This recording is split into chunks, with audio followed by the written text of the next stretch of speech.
Have you ever looked at someone and decided you know their whole story? Judge the book by its cover, the soldier by their scars, the warrior by their age. We all do it. It's a shortcut our minds take. But sometimes that shortcut leads us off a cliff of our own making, into a canyon of ignorance so deep we can't see the truth standing right in front of us. This is a story about one of those times. It's about a woman they thought was a relic, a memory from a bygone era of warfare, left to gather dust. They saw the gray at her temples, not the steel in her spine.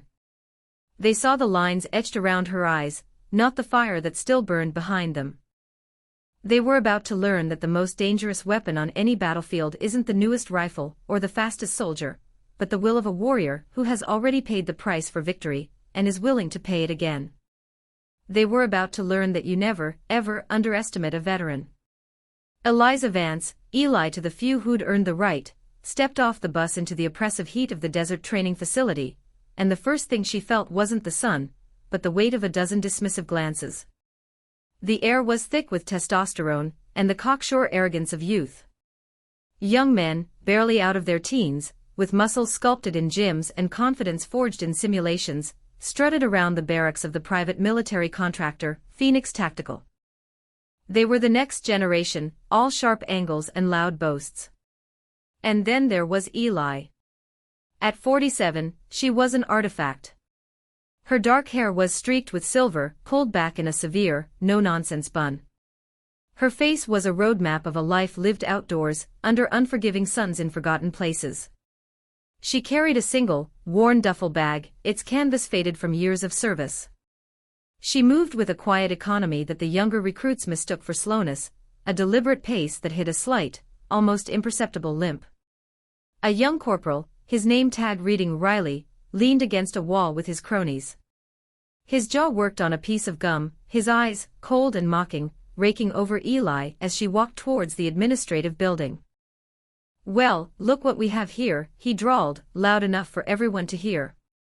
"Guess they're letting them out of the retirement home for one last hurrah. Did you get lost on your way to the bingo hall, Grandma?" His friend snickered. Eli didn't break her stride. She didn't even look at him. Her gaze was fixed forward, her expression unreadable. She'd heard it all before. Words were just noise. Actions were the only language that mattered in her world. Inside, Captain Marcus Thorne, the unit commander, was a man stretched taut. At 32, he was younger than Eli by a decade and a half, but the stress of his command had carved premature lines into his forehead. He was hunched over a map, barking orders into a radio, the veins on his neck standing out.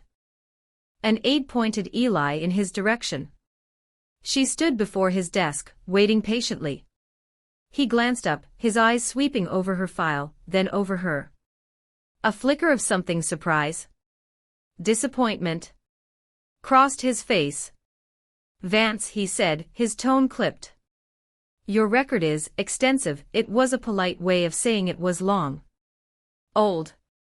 "I'm here to do a job, Captain," Eli replied, her voice low and steady, a gravelly timbre that spoke of shouting over engine noise and comforting the wounded in hushed tones. "That's what the contract says." Thorne nodded, distracted, already turning back to his map. "Find a bunk. Orientation is at 0600. Don't be late." He dismissed her without another look. To him, she was just another name on a roster, a puzzle piece that didn't seem to fit the picture of the elite, rapid response unit he was trying to build. He saw her age, her gender, her quiet demeanor, and he filed her away as a long shot, a legacy hire perhaps, someone the higher-ups had pushed on him. He didn't see the truth. He didn't see the woman who had set bones under fire in Fallujah, who had run blood bags through the freezing mountains of Afghanistan, who had held the hands of dying soldiers and promised to carry their stories home. He just saw what everyone else saw, someone who was too old for the fight. And as Eli found an empty bunk in the corner of the loud, unwelcoming barracks, she gently pressed a hand to her side, a sharp, stabbing pain reminding her of a secret she carried. A fresh, angry line of stitches, hidden beneath her uniform, a souvenir from a recent surgery to remove a piece of shrapnel that had been her companion for 3 long years. The doctor had been clear, 6 weeks of light duty. No exceptions. It had been 4. The contract with Phoenix was her only chance to get back on her feet financially after a series of misfortunes. It was a lifeline. She couldn't afford for it to be cut. So she would do what she had always done. She would endure. She would push the pain down. She would show them all what a warrior truly looked like. The first week of training was a grueling testament to the chasm between perception and reality. The physical readiness tests were brutal, designed to weed out the weak. Corporal Riley, who insisted everyone call him Razor, was a physical specimen. He moved with a fluid, predatory grace, shattering records on the obstacle course and the firing range. He was the embodiment of modern warfare, fast, strong, and technologically adept.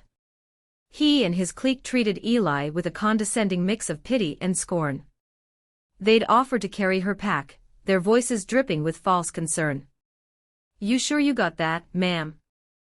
Wouldn't want you to break a hip." During the long ruck marches under the searing desert sun, they would sprint ahead, leaving her in their dust, only to be waiting at the finish line with smirks on their faces. Eli never complained. She never rose to their bait. She simply did the work. She moved with a relentless, methodical rhythm, a human metronome. Her pace never faltered. She wasn't the fastest, but she never, ever stopped. Where the younger recruits would burn out, their energy expended in explosive bursts, Eli conserved hers, her movements efficient and honed by decades of experience. She knew that true endurance wasn't about the first mile but the last.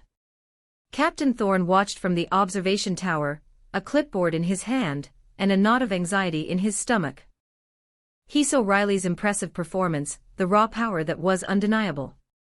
And he saw Eli, consistently finishing in the middle of the pack, sometimes near the back. She met the minimum standards, always, but she never excelled in the way he expected from someone with her legendary service record. The files spoke of medals for valor, of commendations for grace under extreme pressure. But the woman he saw on the training ground seemed average. Ordinary. He started to believe Riley's cynical whispers. Maybe she had lost a step. Maybe the fight had finally left her. He needed a team of wolves, and he was beginning to fear he'd been handed a sheep in wolf's clothing. One evening, as the sun bled across the horizon in hues of orange and purple, Eli sat alone on her bunk, cleaning her rifle with a surgeon's precision. The barracks was mostly empty, the others off at the mess hall, their laughter echoing in the distance. She pulled a worn, creased photograph from her wallet. It was of a young girl with bright eyes and a gap-toothed smile. Her daughter. The reason she was here. The reason for everything. A sudden, sharp spasm of pain shot through her side, making her gasp. She pressed her hand hard against the wound beneath her shirt, her knuckles white. The stitches pulled and burned, a constant, fiery reminder of her body's fragility. She closed her eyes, her face a mask of controlled agony, and focused on her breathing, just as she'd taught countless wounded soldiers to do. In, out. Control the pain. Don't let it control you. The door to the barracks creaked open. It was Thorne. He had come back for some paperwork and stopped when he saw her.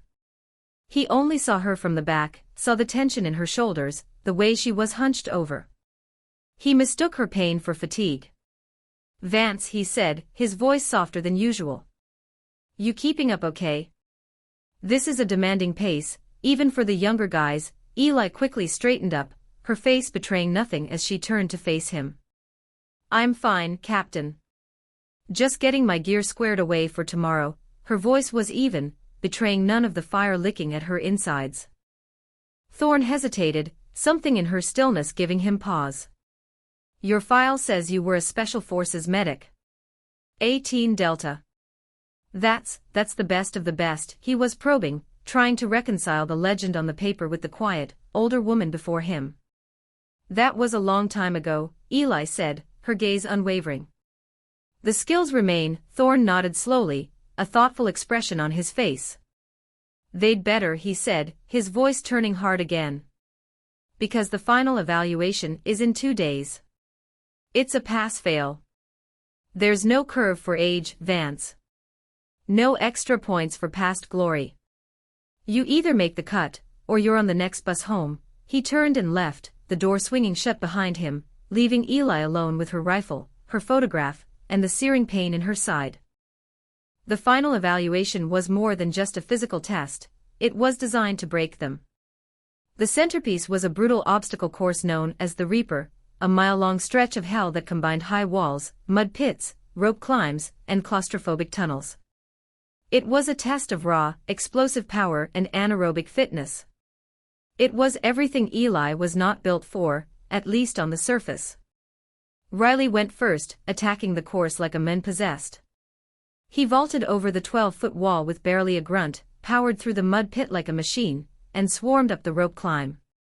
He was a blur of controlled violence, finishing in a time that shattered the previous base record. He stood at the finish line, chest heaving, a triumphant smirk plastered on his face as he watched the others struggle. His performance was a clear, undeniable statement, this was his team. He was the standard. When it was Eli's turn, a hush fell over the other recruits. They gathered to watch, a mix of curiosity and morbid expectation in their eyes. Riley stood with his arms crossed, his expression one of pure condescension. "All right, boys, let's see how the AARP member handles this," he sneered to his friends. Eli ignored them. She stood at the starting line, her eyes closed for a moment, her breathing slow and deep. The starting horn blared. She didn't explode off the line like Riley. She started with a steady, ground-eating jog. At the first wall, she didn't try to muscle her way over. Instead, she used the seams in the wood, finding footholds and handholds the others had missed, moving with the deliberate grace of a rock climber. It was slower, but it was efficient. It saved her energy. Through the mud pit, she didn't fight the thick, cloying sludge. She used its resistance, moving in a low crouch that displaced less of it, a technique that looked awkward but was surprisingly effective. At the rope climb, her arms, corded with wiry muscle, pulled her up with a steady, hand-over-hand rhythm, her legs expertly locking around the rope to bear her weight. She was a study in efficiency and technique. But she wasn't fast. When she crossed the finish line, her time was respectable. It was well within the passing standard. But it was nearly a full 2 minutes slower than Riley's record-breaking run. Riley laughed out loud, a harsh, barking sound. 2 minutes. We'd all be dead twice over in 2 minutes, Grandma. I told you, Captain, he said, turning to Thorne who had been watching silently, his face grim. She's dead weight. We can't carry her. The other recruits, emboldened by Riley's success and Eli's seemingly mediocre performance, nodded in agreement.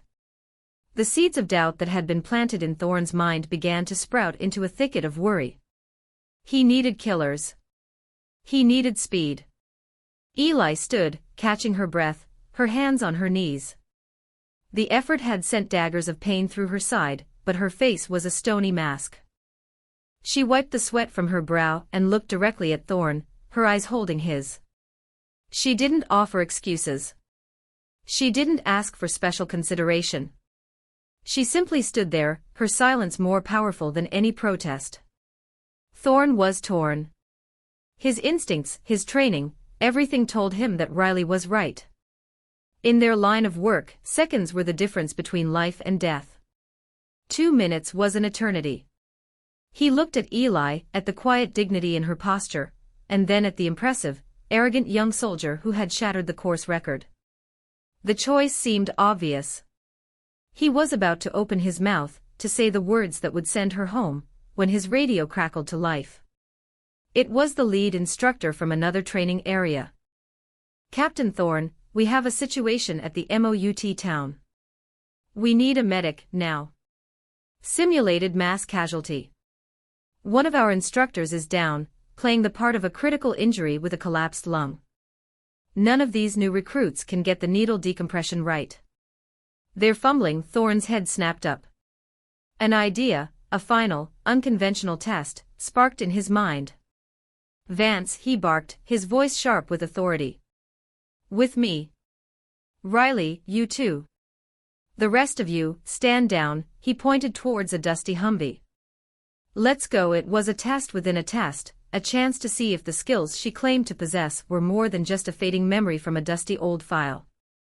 The short, bumpy ride to the mock village was thick with tension. Riley sat in the passenger seat, radiating smug confidence. Eli sat in the back, her face calm, but her mind was racing. This was her turf. This was where the numbers on a stopwatch didn't matter.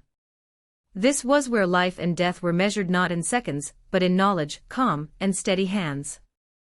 The scene at the MOUT, military operations in urban terrain, town was controlled chaos. Smoke grenades filled the air with a hazy, acrid fog. The sounds of simulated gunfire echoed off the concrete buildings. Several training dummies were scattered about, tagged with different injury cards. In the center of the street lay a senior instructor, a grizzled master sergeant, clutching his chest and making pained, gurgling sounds. A group of young recruits stood around him, looking helpless. One held a large bore needle, his hand trembling. "He's got a tension pneumothorax," one of them shouted at Thorne as he arrived. "We can't find the right spot for the needle." Thorne turned to Riley. "You're the fastest man here, Razor. Show me what you've got." Riley's arrogance faltered for a second. This wasn't about brute strength. This was about precision under pressure. He knelt beside the instructor, took the needle, and hesitated. He palpated the chest, his movements unsure. He was about to insert the needle in the wrong intercostal space, a mistake that in a real scenario could puncture a lung or an artery. "Stop!" Eli's voice cut through the noise like a scalpel. It wasn't loud, but it carried an undeniable weight of command. All eyes turned to her. She moved forward, not rushing, but with a purpose that seemed to slow down time itself. She knelt opposite Riley, her eyes scanning the patient with an intensity that missed nothing. She saw the distended neck veins, the tracheal deviation, the labored breathing, all textbook signs. Her hands, which had seemed merely weathered and old, now moved with a dancer's grace and a mechanic's precision. "Second intercostal space, mid-clavicular line," she said, her voice a calm anchor in the simulated storm. Her finger traced a line on the instructor's chest, finding the exact spot with an instinct born of 1,000 real-world applications. "You go in right over the top of the third rib to avoid the neurovascular bundle underneath." She didn't just give the instruction, she explained the why behind it. She looked at the trembling recruit holding the needle. "Give it to me." Her hand was rock steady as she took it. She held it like an extension of her own body. "In a real situation, you'd hear a hiss of escaping air," she explained to the young recruits now gathered around her, their earlier mockery replaced by rapt attention. With a firm, confident motion, she mimed plunging the needle into the correct spot. The master sergeant, playing his part, let out a long, dramatic sigh of relief, and his breathing evened out. The test was over. Eli rose to her feet. She began to direct the other recruits with quiet authority, her voice never rising, yet commanding complete obedience. "You," she said, pointing to one. "Check that dummy for exit wounds.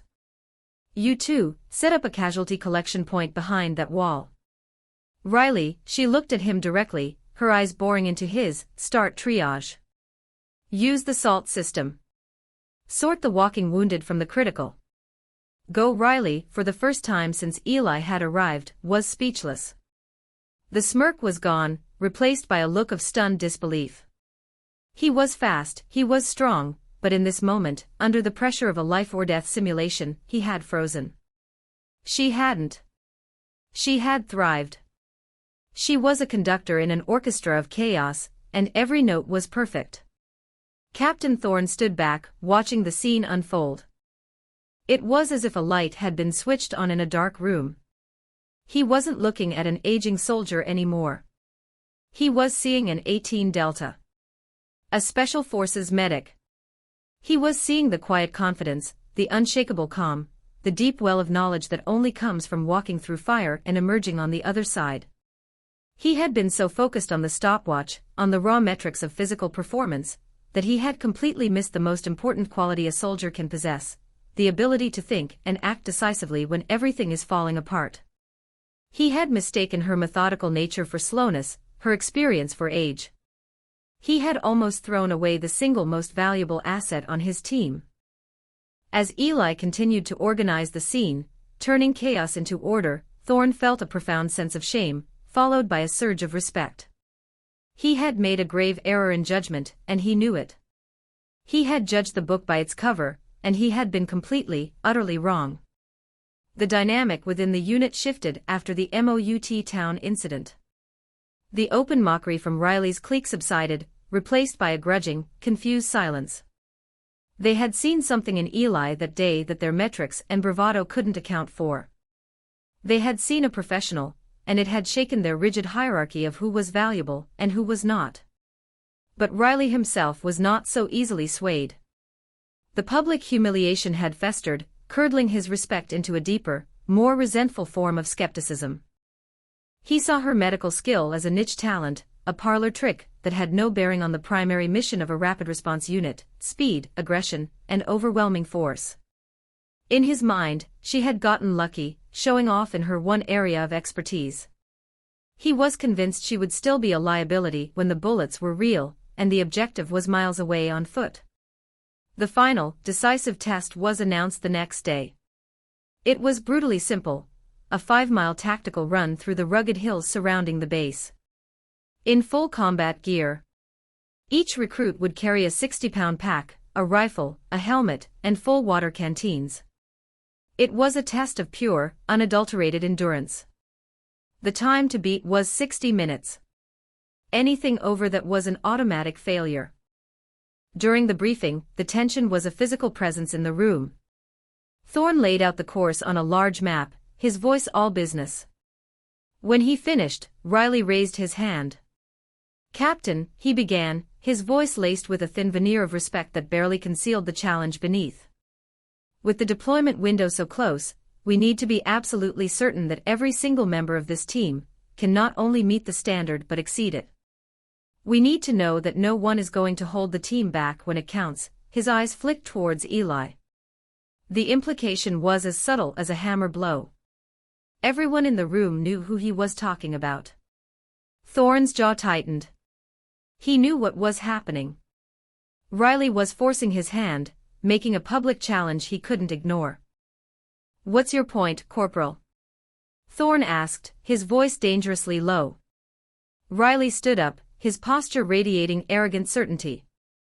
"My point, sir, is that we need the fastest, strongest operators we can get. We're a spearhead unit. We can't afford to be carrying any dead weight. I think we need to be sure that everyone here can handle the pace." He finally looked directly at Eli, a contemptuous sneer on his lips. "No offense, ma'am." Eli, who had been sitting perfectly still, slowly pushed her chair back and rose to her feet. The room went silent. Every eye was on her. The pain in her side was a dull, throbbing ache, a warning light she had been ignoring for days. The obstacle course had aggravated it, and she knew a 5-mile run in full kit would be torture. But she also knew that this was the final battlefield.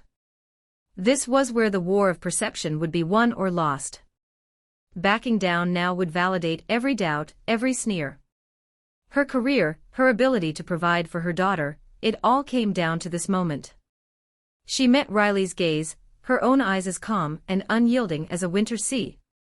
"None taken, Corporal," she said, her voice quiet but ringing with a strange clarity in the silent room. She then turned her gaze to Captain Thorn. "I'll keep up." 2 simple words. They were not a boast. They were not a promise. They were a statement of fact, delivered with an unnerving certainty. Thorn looked from Riley's defiant glare to Eli's placid, determined face. He remembered the chaos of the Mout town, and the absolute calm she had imposed upon it. He had seen her paper file, and he had seen a flash of the warrior behind it. His gut, the instinct he had learned to trust in combat, was telling him something his eyes and the stopwatch had denied. He was done trusting the stopwatch. "All right," Thorn said, his voice cutting through the tension. "The test stands. But let's make it interesting. The standard is 60 minutes. But the first person across the finish line sets the new standard for this unit. He looked directly at Riley, then at Eli. No one gets left behind, but only the best set the pace. Gear up. We start in 30 minutes. The challenge was set. It was no longer about passing.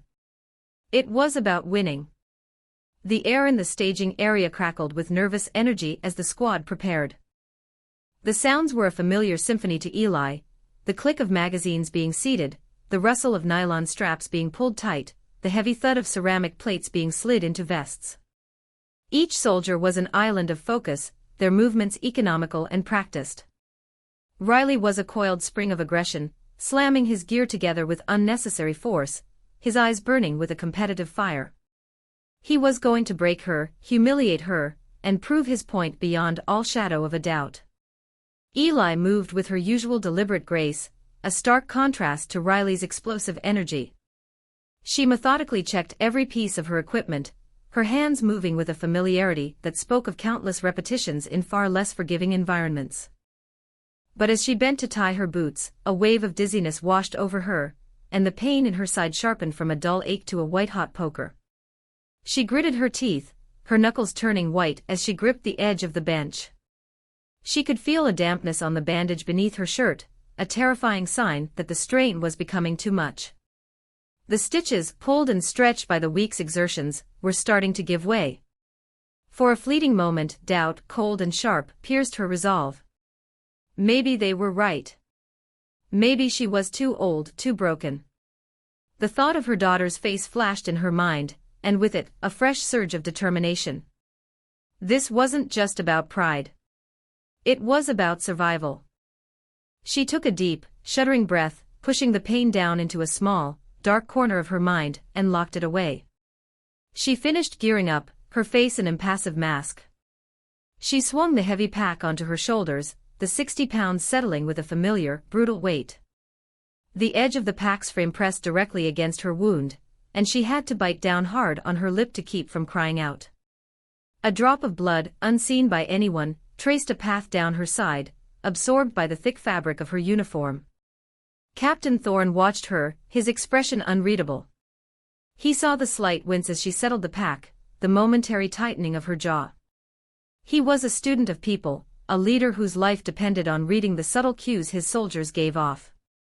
He could see she was in pain, but he also saw the iron resolve in her eyes, a look he had seen before in the very best warriors on the eve of battle. He was taking an immense risk. If she failed, if she collapsed on the course, he would look like a fool. He would have endangered a soldier and compromised the integrity of his unit based on a gut feeling. But if she succeeded, if she somehow managed to do what seemed impossible, she would forge the very soul of the team he was trying to build. He walked to the starting line, a dusty track marked by 2 orange cones. "Listen up," he yelled, his voice carrying over the nervous chatter. "The course is marked. Water is on you.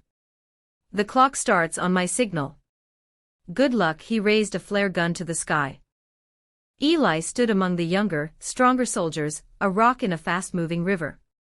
She looked straight ahead, her gaze fixed on the first rising slope of the hills.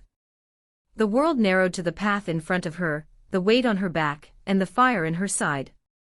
The flare shot into the air with a piercing hiss, trailing a plume of red smoke. "Go!" Thorne roared.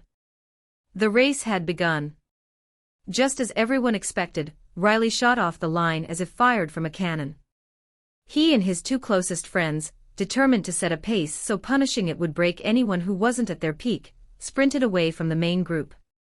They moved as a single unit, their powerful legs churning, kicking up dust, their breathing already harsh in the dry desert air. Their strategy was clear: create an insurmountable gap in the first mile, demoralize the competition, and cruise to a victory that would cement their dominance. Eli, by contrast, started at a steady, almost plodding trot. It was the same relentless, metronomic pace she had used in the ruck marches, a rhythm that seemed far too slow for a race. Within the first quarter mile, the lead group was 100 yards ahead, and the rest of the squad soon passed her as well. She was, once again, at the back of the pack. The others glanced back at her with looks of pity or confirmation. They saw what they expected to see, an old soldier falling behind. Captain Thorne monitored the race from a command vehicle parked at the finish line, watching the GPS trackers of each soldier on a screen. He saw Riley's tracker moving at an incredible speed, already well ahead of the required pace. And he saw Eli's, a blinking green dot falling further and further behind the main group. The knot in his stomach tightened. The drone feed showed a bird's-eye view of the runners. Riley's group looked like a well-oiled machine, powerful and impressive. Eli looked small and solitary against the vast, unforgiving landscape. "She's not going to make it," his second-in-command, a young lieutenant, murmured, stating the obvious. "Riley's going to lap her if he keeps this up," Thorne didn't reply. He just kept watching, his eyes fixed on the screen, on that one lonely green dot. The first mile was a steep, grueling incline. It was designed to burn the legs and lungs, to punish those who started too fast. As Eli began the climb, the pain in her side flared with every jarring step. It was a constant, searing presence now, a fire she couldn't extinguish. Sweat poured down her face, stinging her eyes, but her expression remained locked in a mask of pure focus. She wasn't racing against Riley. She wasn't racing against the others. She was racing against the pain, against the voice in her head that whispered for her to stop, to give in. She narrowed her world to the next 3 feet of ground in front of her. Take one more step. And then another. Her mind drifted back to a dark night in the Korengal Valley, carrying a wounded ranger on her back over treacherous terrain, with the enemy close behind. She remembered the burning in her legs, the feeling that she couldn't possibly take another step. But she had. For him.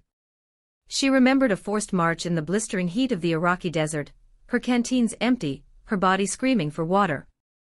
But she had kept going. For her team. This pain was an old friend. She knew its tricks, its lies. She knew how to manage it, how to wall it off, how to use it as fuel. She shortened her stride on the uphill, leaning into the grade, keeping her breathing steady and deep. She was a machine built for one purpose, moving forward. She didn't look up to see how far she had to go. She just focused on the next step. One after another.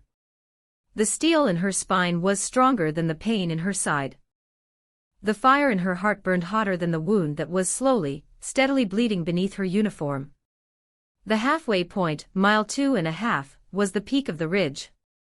From there the course turned into a treacherous, winding downhill path, followed by a flat, punishing final mile to the finish. For the sprinters, the downhill was a chance to make up time, but it was also a trap. The loose shale and steep grade were brutal on the knees and ankles, especially for those already fatigued from the climb. Riley's group reached the peak in record time, but the cost was becoming apparent. Their arrogant sprint had become a ragged, gasping jog. The lead runner's form was sloppy, his strides uneven. Riley, still in the lead, was breathing through his mouth, his face flushed, the cocksure smirk replaced by a grimace of exertion. They plunged down the hill with reckless abandon, their heavy packs throwing them off balance, their boots slipping on the loose rock. It was then that Eli reached the summit. She hadn't sped up. Her pace had remained uncannily consistent, a steady, relentless rhythm that had eaten up the incline. She was still far behind, but the gap was no longer growing. As she started the descent, her experience took over. She didn't fight gravity, she worked with it. She widened her stance, lowered her center of gravity, and took short, controlled, choppy steps, her boots digging into the terrain. Where the others were pounding their joints with every jarring impact, she seemed to flow down the hill, absorbing the shock, conserving energy. She was a river finding its path, not a rock crashing down a cliff. On the drone feed, Thorne saw the change. Eli's green dot, which had been steadily losing ground, was now holding its position. Then, slowly, almost imperceptibly at first, it began to gain. "What is she doing?" the lieutenant asked, leaning closer to the screen. "Her pace hasn't changed exactly," Thorne said, a slow smile spreading across his face. "It hasn't changed by mile 4, the punishing pace, and reckless descent had shattered Riley's group. One of his friends had turned an ankle, and was now limping badly. The other had fallen back, completely spent. Riley was alone in the lead, but he was running on fumes. His uniform was black with sweat, his breath coming in ragged, desperate gasps. The arrogance had been burned out of him, replaced by the grim, lonely reality of endurance. He risked a glance over his shoulder, expecting to see nothing but empty trail. Instead, his blood ran cold. There she was. Eli. She was no longer a distant speck.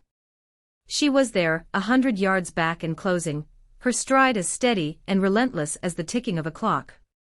The sight of her, looking as if she had just started, sent a jolt of panicked adrenaline through him. He tried to pick up his pace, to find another gear, but his legs screamed in protest. They felt heavy, like they were made of lead. He had burned all his fuel in the first few miles. His tank was empty. Eli saw the falter in his stride, the desperate look over his shoulder. She didn't smile. She didn't show any sign of triumph. She just kept running. The pain in her side was a roaring inferno now. Every breath was a struggle, every footfall a fresh wave of agony. She could feel the warm stickiness spreading across her skin. But the finish line was close. And he was in her sights. She drew on her final reserves, the deep, hidden well of strength that only the truly tested ever find. Her pace quickened. The final half-mile was a flat, straight stretch of dusty road leading back to the base. It was a pure test of will. Riley could hear her now, the steady rhythm of her breathing, the crunch of her boots on the gravel. It was the most terrifying sound he had ever heard. It was the sound of the inevitable. He pumped his arms, his face contorted in a mask of agony and disbelief. He was younger, stronger, bigger. This couldn't be happening. She pulled alongside him. Her face was chalky white beneath the grime and sweat, her lips pressed into a thin, bloodless line. But her eyes were a blazing furnace of pure, indomitable will. She looked at him, a fleeting glance that held no malice, no triumph, only a quiet, profound statement. Then she pulled ahead. She didn't sprint. She just accelerated, her form perfect, her pace increasing as if the previous 4.5 miles had been nothing but a warm-up. She passed him. The sight of her back, the steady rhythm of her moving away from him, broke something inside Riley. His legs gave out, and he stumbled to a halt, bent over, hands on his knees, gasping for air, defeated. Eli didn't look back. She crossed the finish line, not just first, but having shattered Thorne's ambitious, new standard by a full 3 minutes. The squad, who had gathered to watch, stood in stunned, absolute silence. For a moment, she stood there, silhouetted against the harsh sun, the very picture of a victorious warrior. Then, her legs buckled. She dropped to one knee, her body finally succumbing to the tremendous strain she had put it through. Thorne was at her side in an instant, his face a mixture of awe and concern. "Vance. Eli. Are you all right?" She tried to nod, but a wave of blackness washed over her. She slumped forward, and as Thorne caught her, he saw it. A dark, ugly, crimson stain, spreading rapidly across the side of her uniform, just below the pack. "Medic," he roared, his voice cracking with urgency. With fumbling hands, he unbuckled her pack and vest, ripping open the blood-soaked fabric of her shirt. He stared in disbelief at the raw, angry wound beneath. A long incision, held together by stitches, had been torn wide open. It was bleeding freely. The truth hit him with the force of a physical blow. She hadn't just beaten them all. She had done it while seriously injured. She had run a 5-mile, full-gear race with a wound that would have put any other soldier in the infirmary for a month. The silence of the squad was broken by a collective gasp of horrified understanding. They hadn't been watching a race. They had been witnessing a miracle of human will. The infirmary was quiet, the air smelling of antiseptic. Eli lay on a cot, a fresh white bandage wrapped around her torso.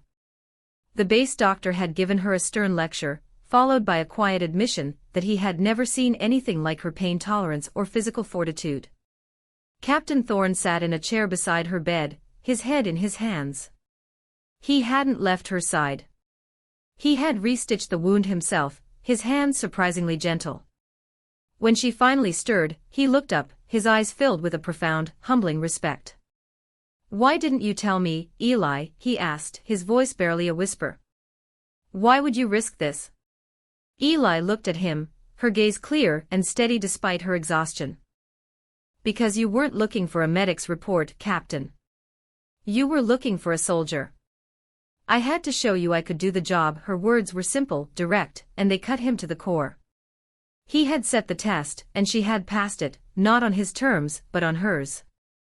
The door to the infirmary creaked open. Corporal Riley stood there, his face pale, his usual arrogance completely stripped away, leaving behind a young, humbled man. He looked at Eli, at the bandage, at the exhaustion on her face, and his eyes filled with a shame so deep it was painful to watch. He walked slowly to her bedside. "Ma'am," he began, his voice thick with emotion. I don't know what to say. I was wrong. About everything. What you did out there. I've never seen anything like it. I am so sorry." Eli looked at him for a long moment, then gave a slight, forgiving nod.